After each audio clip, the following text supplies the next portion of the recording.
या बातमीचे प्रायोजक आहेत सुप्रसिद्ध hotel Badepir, Laxmi market, Vijapur west आणि दुसरी शाखा जिंदाशहा मदार चौक, सोलापूर। राज्यातील नगरपंचायत, महानगरपालिका, जिल्हा परिषद, पंचायत समितीच्या निवडणुका झाल्या। भारतीय जनता पार्टीने सर्वच निवडणुकीत मोठे यश मिळवले। विशेष करून सोलापुरात महानगरपालिका आणि जिल्हा परिषदेवर भाजपची सत्ता आली आहे। या दोन्ही सत्तेचे किंगमेकर म्हणून जिल्ह्याचे पालकमंत्री जयकुमार गोरे यांच्याकडे पाहिले जाते। पण काही असे चेहरे आहेत की ज्यांनी प्रचंड मेहनत घेतली आहे। ते सहसा पिक्चर मध्ये नसतात, पक्षाशी एकनिष्ठ, संयमी, शांत राहून काम करत आहेत। अशांमध्ये सोलापूर जिल्ह्यातून खऱ्या अर्थाने नाव घ्यावे लागेल ते म्हणजे माजी जिल्हाध्यक्ष शहाजी भाऊ पवार यांचे। महापालिका निवडणूक, जिल्हा परिषद निवडणुकीत त्यांना दिलेली जबाबदारी अतिशय प्रामाणिकपणे पार पाडल्याचे दिसून आले। शहरामध्ये अनेक राजकीय घडामोडी घडवण्यात आणि त्या यशस्वी करण्यात शहाजी भाऊंचा मोठा वाटा होता। विशेष करून शहर मध्य मतदारसंघात विधानसभा निवडणुकीवेळेस सुद्धा त्यांची भूमिका निर्णायक ठरली। महापालिका निवडणुकीत सुद्धा त्यांनी भाजपला सत्ता मिळवण्यात आपले योगदान दिले। जिल्हा परिषदेच्या निवडणुकीत उत्तर सोलापूर तालुक्यातील सर्वच तीनही जागा भारतीय जनता पार्टीकडे खेचून आणण्यात शहाजी पवार यांचाही वाटा महत्वाचा आहे। आता स्थानिक स्वराज्य संस्थेच्या निवडणुका झाल्या। स्थानिक स्वराज्य संस्थेच्या सदस्यांमधून निवडून येणारा आमदार म्हणजेच विधान परिषदेच्या निवडणुकीची चर्चा सुरू झाली आहे। त्यासाठी माजी आमदार प्रशांत परिचारक, माजी आमदार राजन पाटील,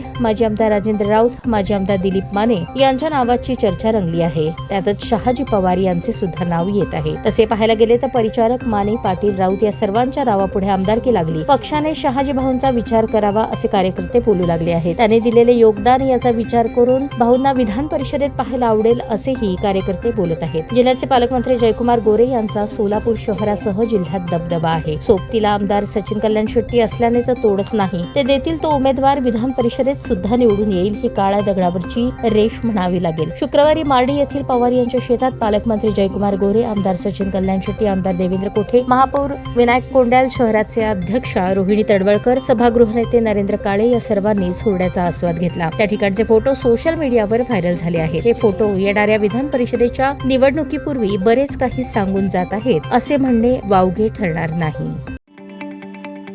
ताज्या बातम्या पाहण्यासाठी प्राईम महाराष्ट्र न्यूज चॅनलला सबस्क्राईब करा।